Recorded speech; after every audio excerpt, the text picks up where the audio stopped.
আমাৰ 2 নং ওয়াৰ্ডত আমি বহুত আতংকত ভুগি আছো। আমাৰ ইয়াতে জাপানিজ এনকেফেলাইটিছ পজিটিভ ওলাইছে।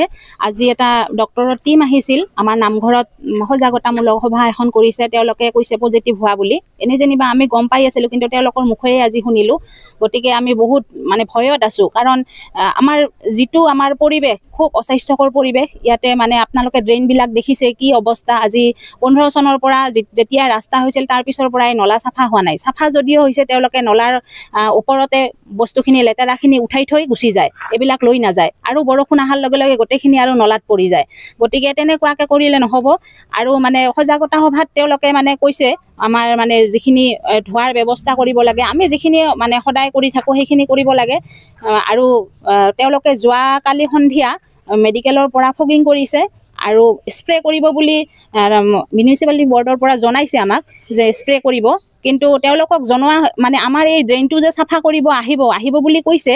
আহিলে আমি কৈছোঁ যে বস্তুখিনি যাতে একেবাৰে লৈ যায়।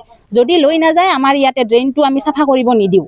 কাৰণ আজি চাফা কৰি থৈ যাব আৰু বস্তুখিনি লৈ নাযাব, আৰু সেই একে কদৰ্যময় পৰিৱেশ হ'ব।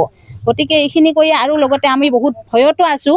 গতিকে প্ৰশাসনৰ ফালৰ পৰাই হওক বা আমাৰ মেডিকেলৰ ফালৰ পৰাই হওক বা আমাৰ পৌৰসভাৰ ফালৰ পৰাই হওক, মানে যদি কিবা ব্যৱস্থা ল'ব পৰা অৱস্থাত আছে, তেওঁলোকে অতি সোনকালে ব্যৱস্থা ল'ব লাগে।